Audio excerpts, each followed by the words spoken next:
off all these siege tanks now. Those drones really desperately trying to run for their lives. There's Wednesday Night vVv gaming. Until the metagame develops before they're like, okay, this is clearly something wrong. I still don't quite agree with the snipe change. I wish they changed it to 45-25 versus massive. It would have solved all the same problems, but you know, a ghost could still snipe a baneling.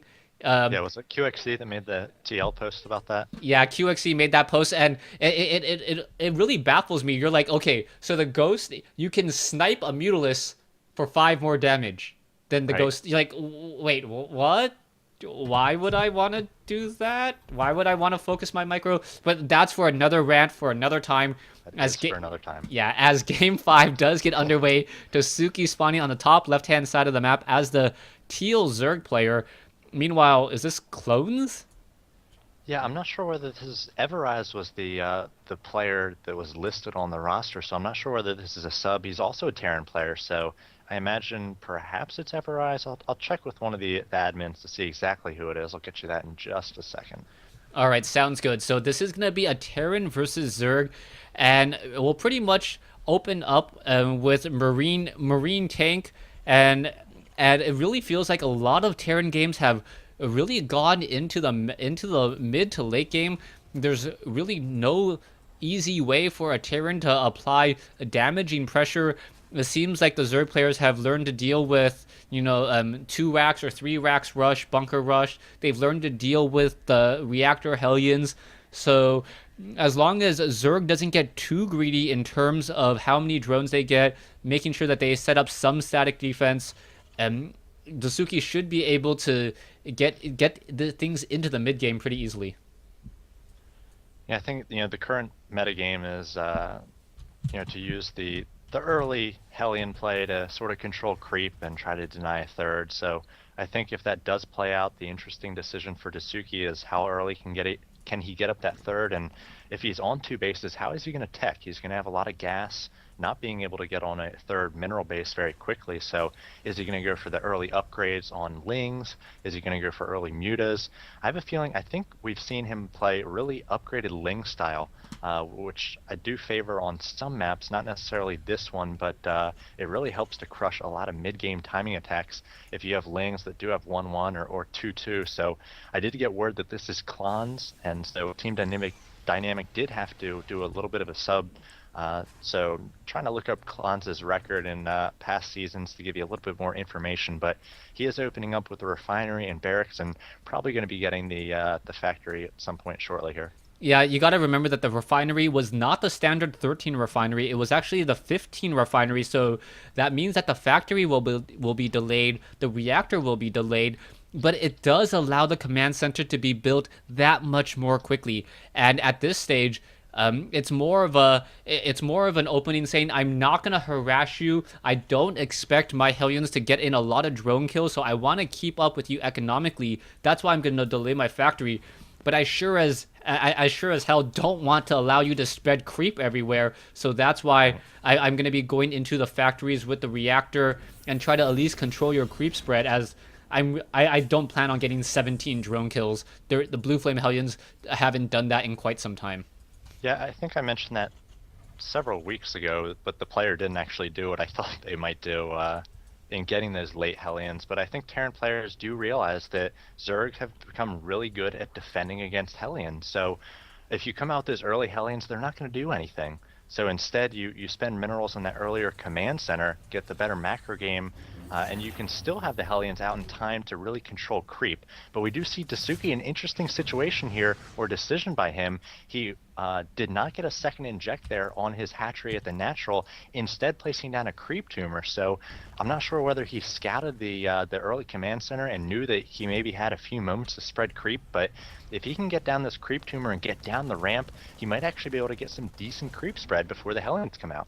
Yeah, that's going to be really important to get that creep spread. I think what he wants to do is he wants to get that spine crawler on the ramp, and that's why the creep tumors are slowly pushing their way out as they are. As soon as you can get one spine crawler on the ramp, it really puts a lot more fear into a Terran player in trying to poke up and see how much damage can be dealt. Also, Zerg players have been using macro hatches and evolution chambers to make the ramps just much more tighter, and allowing the Hellions, or forcing the Hellions to drive by the spine crawler, taking even more damage. Yeah, the third command center coming up, so this can be a really heavy econ build from Clonze. He's only got 32 SCVs at the moment, or 32 supply at the moment. Really only 24 SCVs before he gets that third command center, and I know a lot of Korean Terrans really favor that quick third command center. You're able to get another orbital, so you're able to throw down triple mules, and even though they were nerfed on gold mineral patches, they're still pretty damn good on regular mineral patches. And then once he scouts the Zerg player and sees whether he can really safely take that third himself, he can quickly lift that orbital command up and take a quick third. And I think that he might do that since he sees that DaiSuki is getting a quick third himself. There are roaches out though, so we'll see if Clonze is going to scout these roaches and what he does to react to those. The roach is just outside of sight range, but right now DaiSuki is like, you know what? I don't need movement speed on these roaches. You gave me enough time to spread creep, and with these creep tumors and these pack of roaches, he could actually move out pretty effectively and really start this creep spread even further. So we'll see what's going to be happening. It looks like DaiSuki is doing exactly that. Allowing his roaches to get into a very forward position, protect that creep tumor, and then perhaps be able to snipe down a Hellion, as the roaches are going to simply walk up, take down one Hellion, and perhaps take down a second one. No, down to 32 hit points. That Hellion forced to run all the way back home. But DaiSuki looks like he's in a very comfortable position. But then Clonze also sitting on a siege tank. He's very much walled in, and with 3 command centers or orbital commands, triple mules, and being able to train up more SCVs, he looks like he's in for the long haul as well. I talk sometimes about how it feels when certain things happen as a Zerg player, and when you're able to take down those Hellions when the Terran player is not paying attention, and you get either a Zergling surround or you get those roaches to focus down those Hellions, it feels so good, because now you can just spread creep wherever you want, and you know if he's going to come out with more Hellions, it's going to cost him a lot more resources in the mid game when he really wants to be teching and expanding. And the early investment in Hellions really didn't pay off for Clonze, even though it was just 2. So DaiSuki able to at least get that 1 Hellion really helps him out, and now it looks like he's going to be taking a quick 4th, and like I said, he will be getting the melee attack. So we do have level 1 on the way, a little bit later than I thought it might come out, but he is working off of 4 gas, and he's also getting lair tech, so actually working off of 6 gas. So he's going to have a lot of gas banked once this lair pops out, and perhaps once the Spire comes. Yeah, well, I think he's gonna. Do you think, with the Zergling style, I think he might try to go in for Infestors. He could go Mutalisk, but it might just be that Zergling Baneling strategy that a lot of Zerg players have recently just liked, as the Infestors come in a little bit later, able to land a fungal growth. The only true weakness there is going to be those siege tanks with that very far range. As long as Clonze has level 1 vehicle weapon upgrades and are able to one-shot those Zerglings, then those Zerglings are not going to be able to deal that much damage. We'll see how this is all going down. Harvester count 84 to 52 at the 11-minute mark. That is a crazy number of drones, and he doesn't really have that many workers and like that much of an army out on the field. Right, I was just looking at that. I was going to mention it. I'm glad you did. He only has 22 lings, 4 roaches, and a few banelings. So he's coming out with more banelings now, but he is going for that now double spire. So he's going to have quick upgrades on the Spire, and if he wants, he can throw down an infestation pit pretty quickly as well. He's working off of 8 gas crota at the not even the 12-minute mark, so this is an insane gas income for DaiSuki. He's either going to be able to quickly tech up to Greater Spire, or he's going to be able to come out with, I don't know, a quick 30 mutas or so in the next 3 or 4 minutes. Yeah, I'm not quite sure about the double Spire. Especially when 1 Spire is equivalent to 2 Mutalisks in terms of cost. Right. But if he's trying to go for upgraded air, that would make a lot of sense, where he can get level 1 weapons and armor upgrades. That's one thing that a lot of Zerg players normally don't get. They don't normally get armor upgrades against against Terran players, but armor is really effective against Marines since Marines have a very fast attack rate. You can really limit the amount of damage that Marines do by, say, 15 to 20% if you do have armor upgrades. So that's going to be definitely important. Level 1 vehicle upgrades as both sides going heavy macro. And now we are getting into 15 drones, and DaiSuki will be able to add eight Mutalisks a minute. So by the 16-minute mark, he could respectively have about 30 Mutalisks on the field. Yeah, this double Spire build is actually something I've seen Lenok do in the GSL, and I know a lot of players, Zerg players, use Mutas sort of for some mid-game harassment and as a transition to Tier 3. But if you're going for heavy Muta play, if you want to get that big ball of Mutas, it's really worthwhile to invest in those double upgrades. Like you mentioned, that carapace is very important because you know the Terran player is going to get the attack upgrades for Marines. So you basically have to counter that with defense upgrades on the Mutas, and then obviously the attack upgrades on that big Muta ball, once it gets huge, can just start taking down very high profile and important targets very quickly.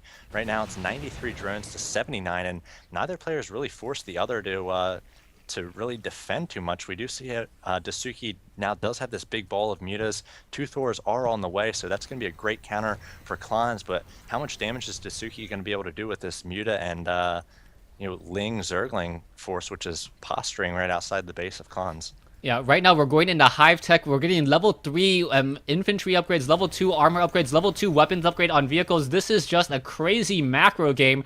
DaiSuki at the 200 food mark, pretty much at the 15-minute mark, and he's already banking resources. Zergling's now trying to push in. Siege tanks out of siege mode for just a little while. The Mutalisks are now trying to push in here. How much damage will be dealt?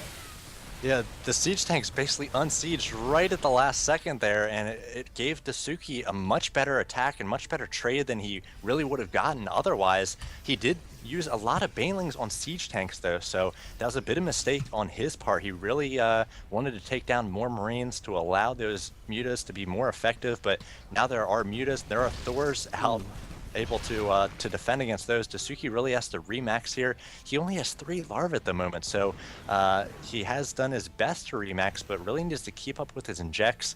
His queens don't have too much energy, so maybe we're just too early in the game to be able to remax at the 16-minute mark. But Clonze on the counterattack, and he's got a pretty scary army force pushing midfield now. Baneling's now trying to run in here. It looks like the Thor is going to get caught out of position. The Zerglings could easily surround. The Mutalisks are now just simply going to try to magic box this, and it looks like there is going to be enough as the Zerglings finish off the Thors, and this time Clonze perhaps trying to do a little bit too much as he is now behind by 7 food. We are going into a greater Spire as I believe the weapons upgrade was canceled. So it looked as though DaiSuki opting to go for armor upgrades, and that's going to really change things and turn things around as we are currently only sitting on 5 larvae again. So DaiSuki is going to have a very difficult time remassing. Infestors are now in the field, and fungal growth is going to really slow down what Clonze can do as he has to be very careful with his Marines now. But it's been really important. DaiSuki has taken down most of the tanks. Right now there are just 4 tanks on the field and 1 Thor. And in these encounters, you want to take down Thors, you want to take down tanks, because they allow your Lings to be that much more effective. We do see Ling run-bys here, and it looks like a lot of damage will be done, at least to the mineral lines here of Clonze. So if the mineral lines suffer and Clonze is not able to keep up with the macro of DaiSuki, who is now going to be on 6 bases, this could be a lot of, or spell a lot of trouble for Clonze. And I feel like DaiSuki probably just sacrificing some supply there, and he's got some great damage done so far. 18 SCV kills, now 20 SCV kills. It is 99 to 71, and there's Lings in the base still working on these SCVs. I'm not sure when it's going to end.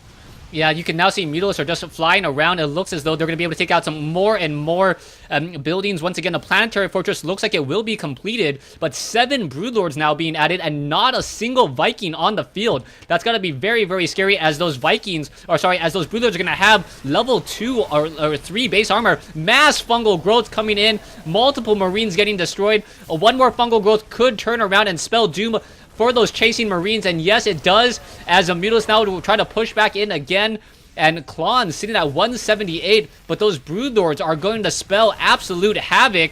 The Ghosts are not going to be able to really snipe them down, and now in comes mass Broodlings. Yeah, it's 99 to 59 harvester count. So keep in mind that Clonze and DaiSuki have pretty even armies because DaiSuki has just a lot of supply in drones at this point, but he's got the superior tech in those Broodlords, and he's just pushing hard midfield. I have a feeling Clonze possibly going to lose the center base. He's going to have to do his best to stim up under these Broodlords. There's just a few fungals left for DaiSuki, so he needs to really use those well on the Marine Balls as they do try to move forward to take on those Broodlords. And we see more and more Banelings now coming out, so he might just try to bust right through this mostly Marine army for Clonze, and without tanks, without Thors, this is going to be very difficult to deal with. Yeah, DaiSuki now with 37 or 38 Baneling eggs currently coming underway. Ghosts, Wow. Marines, oh, the Mutalisks are actually moving a little bit too far. Ghosts now trying to snipe, but not nearly as effective as it was just 2 days ago. And the Broodlords just raining down massive number of Broodlings. Oh, Siege Tanks getting off a couple critical blasts here. And DaiSuki now in trouble as he has lost the food advantage. And he lost all those Banelings, didn't do anything with them. The Siege Tanks focused those down so quickly. The Siege Tanks, basically, looking at them, they have a combined about 70 kills on them. So some crazy damage done by these Siege Tanks, and he really needed to push all in with those Banelings. Instead, he sort of just went down, back up, and every single time he took fire from those Siege Tanks, and now he's going to try to counter with Ultras, but this is going to be a late tech switch, and I'm not sure what he has in terms of army. There's 92 drones at the moment. He is floating about 3,000 minerals, so he really needs to keep up with his injects, needs to do his best with Banelings and just Lings to support these Broodlords, and Clonze in a commanding position, a really big turnaround for the Terran player. Yeah, all DaiSuki really has now is a whole bunch of Zerglings coming out, but we are going into nukes. Mutalisks are in the air. The Mutalisks are upgraded 1-2, no additional upgrades coming in, but we are going into double nukes as more ghosts are being added. And how is this all going to work out for ghosts? Really trying to protect all of these Marines and these units. The ghosts don't even have cloaking. The Broodlords now raining in Broodlings. Ghosts getting destroyed, but the ghosts now going to perhaps try to go for some sniping if it's successful. One Broodlord down to 16 hit points and still surviving as all of these Siege Tanks need to unsiege and move back. The Mutal is going to get some easy kills on some fleeing medevacs. It's funny, we have Clonze breaking off a portion of his army to take down the bases of DaiSuki before they actually even go up, so I'm not sure. Oh, we do have a nuke, and it's going to be right in the center here. We'll see if DaiSuki notices. It looks like he does. He is pulling back, and I think he's actually going to get maybe a free tank here. But yeah, that nuke's not going to do any damage, and now I have DaiSuki swapping over to Ultras as that tank does go down. It looks like the Planetary actually took a little bit of damage as well. It is burning down to 350 HP, and DaiSuki with this tech switch, after he cleans up this drop in his third, I feel like it's going to be very, very good. Like you said, the Ghost, the Snipe, just not very effective against those massive units anymore. So once the Ultras come out, once they have that the chitinous plating done, I think that's going to be pretty effective.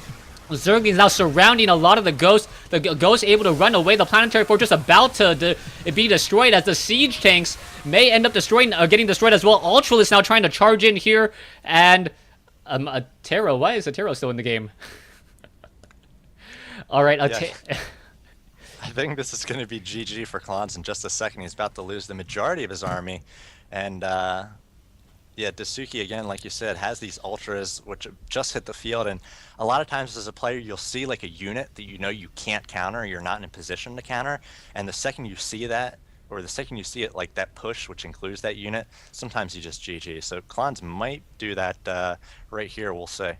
Yeah, right now we can slow down. This game has been crazy once we hit the mid game, and now going into the late game. Katona's playing about to finish.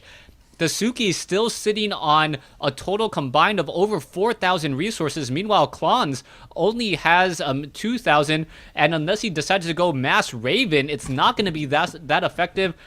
Perhaps that's what Terran players need at this stage, trying to use Seeker missiles. Atero has now left the game as Baneling's finding the Ghosts, and I believe that will be GG. That really does hurt as Clonze losing the real counter to those Ultralisks. Ultralisks now just chomping at the bit, waiting to take down all of these buildings here.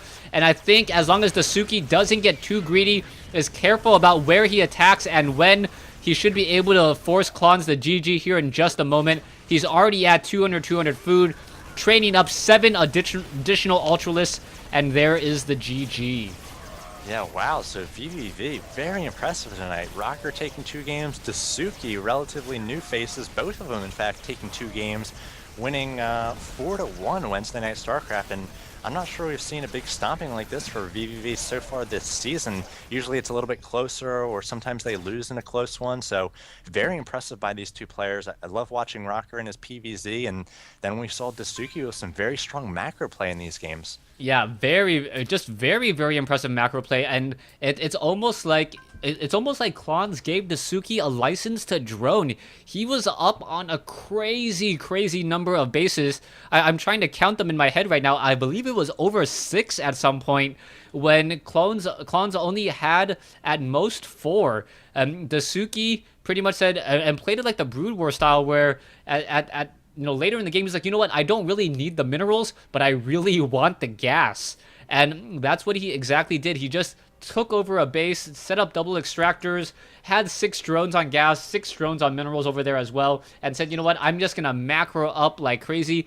And he harvested almost 60,000 resources in that game. He had 9